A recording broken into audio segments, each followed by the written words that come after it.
Dismayado naman si dating Senador Bong Revilla Jr. sa muling pag-uurong o pagre-resepto ng Sandigan Bayan sa nakatakdasan ng pagdinig ng kasong plunder laban sa kanya.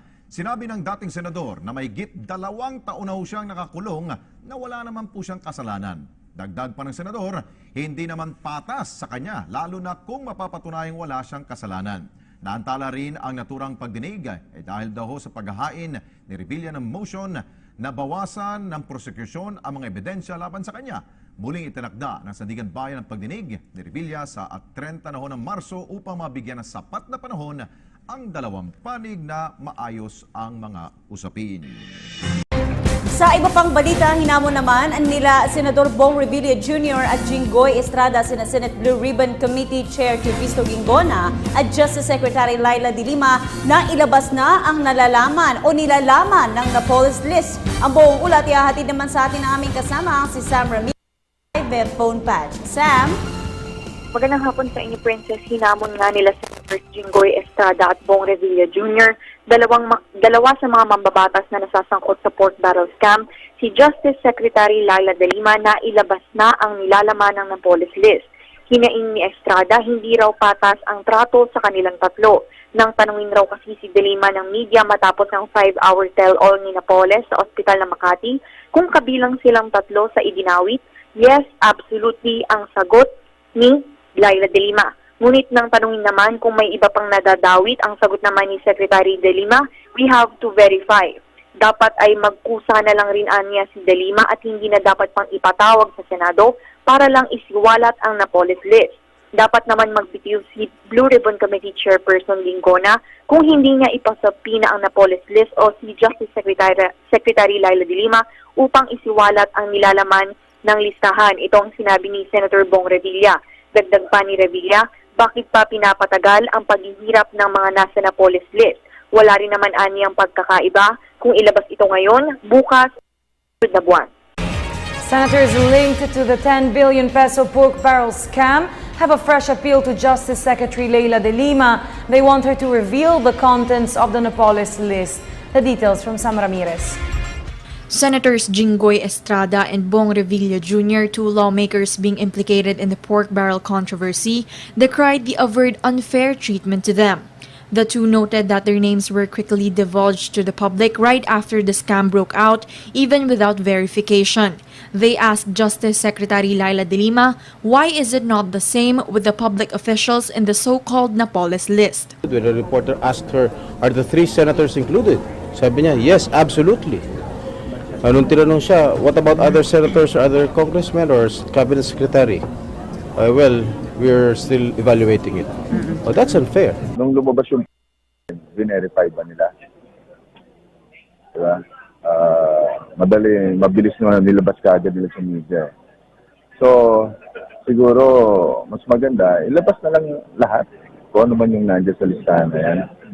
At para mabigyan ng pagkakataon na sumagot yung mga taong sinasangkot dito. Estrada's message to Justice Secretary de Lima.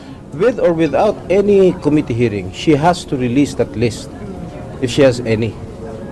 Bakit kailangan pa ng ano? Why wait for the committee to compel her to release the list? She can do it on her own kung talaga meron siya. On the other hand, Revilla issues this challenge to Blue Ribbon Committee Chairperson Cristo Gingona III. I challenge the chairman of the Blue Ribbon Committee na i-compel niya ito. Obligahin si Secretary de Lima na ilabas ang listahan ito. Yun lang. If he doesn't, sir, what if hindi compel the Senator? I think he should resign as chairman of the Committee of Blue Ribbon Committee. Senator Cheese Escudero is also wondering why the secretary has not yet released the said list.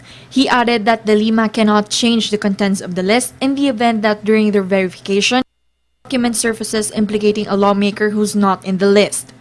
Hindi ko rin maintindihan kung bakit hindi nilabas. Sa totoo, hindi pwedeng baguhin ni Secretary de Lima ang listahang yan.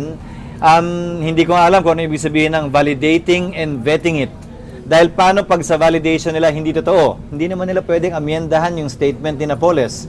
Let it stand or fall based on what it says there. Meanwhile, only one more signature is needed to refer a Blue Ribbon Committee report on the Senate's pork probe to the Bills and Index Service for plenary scheduling. The Blue Ribbon Committee with the 20 membership has so far garnered 10 signatures. Convicting pork barrel scam queen Janet Lim Napoles of serious illegal detention is an injustice done to her. This has been the explanation of Solicitor General Jose Calida in the manifestation in lieu of rejoinder he filed at the Court of Appeals last January, which recommends the acquittal of Napoles in the said case. In a press conference, Solicitor Calida claims gathering evidence proving that Napoles did not illegally detain his cousin Ben Horloy, the star witness in the plunder case in connection with the pork barrel scam. When we look at the evidence, the transcript of records, there are many glaring instances which will support the acquittal of the accused. He said there is no proof that Louis was coerced to stay at a retreat house, adding that he had a cell phone which he could use to call for help at the time of the supposed detention. Calida also noted that Louis was also visited 3 times by his family in Metro Manila, but he did not grab the opportunity to escape. The Solgen also added that Louis gave a letter to his cousin which says he is not illegally detained. Calida further noted that during the time Louis was rescued by authorities, he told them that he was not detained against his will. Calida says there is also a CCTV footage and statements of guards at the building proving that he stated such. With facts like this, can you in conscience say that he should be convicted for the crime of serious illegal detention? Justice is blind and we should do justice, even if he is Ben Horloy. Calida also said that there will be no effect in their manifestation the acquittal of Napoles and other cases related to the pork barrel scam. This serious illegal detention has nothing to do with the alleged the cases of Janet Napoles in the DAF and PDAF. These are 2 separate matters.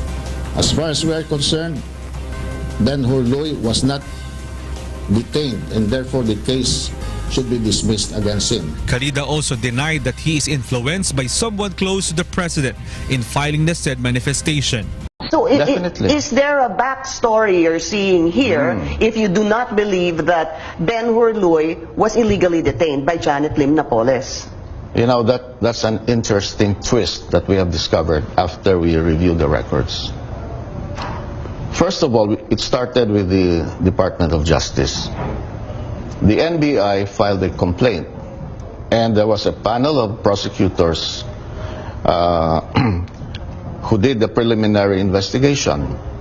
The findings of this panel of prosecutors was there is no probable cause to indict the accused. Okay? Then, even without a clarificatory hearing,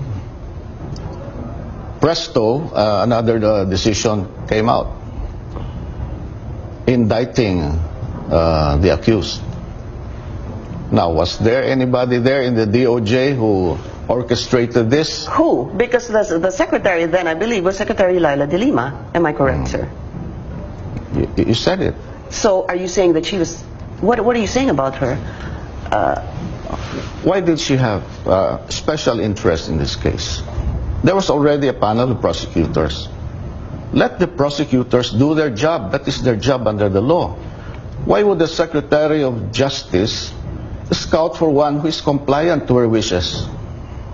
So you're saying that Secretary de Lima again created another panel to look into this after the first panel dismissed the case? Yes, okay. Because she was not satisfied with the decision of the first panel. And the end goal is what, sir? Of Secretary Leila de Lima? To detain and convict Janet Lim Napoles. Why? Why? For many reasons. She might talk if she's not detained. She might implicate bigger fishes. And that's what we are looking now. And we'd like to thank those concerned citizens who gave us some information on this. What kind of, I know this, you can't give much to us, sir, but you're saying that a number of people are coming to your office. I mean, siguro po, pumupunta, nagsasabi po sa inyo. What's the strongest, probably, testimony you have so far? At least something that you can tell us. It's hard for us, sir, to Relating read to this between the case, lines. you mean? Yes. Well, we base our manifestation on the evidence on record. So, on the basis of this review of the records, we found out that there's really no probable cause. Why should we let a person suffer incarceration if she did not actually do it? 2 years after she was convicted of serious illegal detention, Janet Lim Napoles has found an ally in the country's chief attorney, who now questions the conviction on this charge before the Court of Appeals. Solicitor General Jose Calida said the manifestation will have no impact on Napoles' other cases in connection with the alleged pork barrel scam. But Napoles' lawyer, Stephen David, says otherwise. Yung mismong findings na yun ng soldier, official yun eh. So, alam mo, may weight yan eh. David believes the Solicitor General's manifestation raises questions on the credibility of Ben Hurluy, the government's primary witness in plunder and graft cases filed against individuals over the alleged scam. Ano kasi siguraduhan na totoo yun yung sinasabi niya at hindi lang siya nagpagamit. Former Justice Undersecretary Jose Justiniano, meantime, reiterates the Solicitor General's position that the illegal detention case will have no bearing on the pork barrel charges. Justiniano handled the pork barrel cases when he was still at the Department of Justice. Kung maniwala man ang Court of Appeals na sinasabing walang hindi credible si Benhart, hindi binding yan sa Sandigang Bayan. Justiniano adds the pork barrel cases are not based solely on Luis' testimony. Meron pating ibang whistleblower, si Marina Sula at Merlina Suñas, na nagsabi na bogus yung mga NGOs ni Napoles. May kaalaman din dun sa pagbibigay ng kickback. He also points out documents such as reports from the Anti-Money Laundering Council that support government witness testimonies. David is a staunch supporter of President Duterte, and his wife Lani was appointed Deputy Commissioner at the Bureau of Internal Revenue. While he expressed gratitude to the Solicitor General for helping prove his client's innocence on the charge of illegal detention, David denies his connections to Malacanang have anything to do with this development.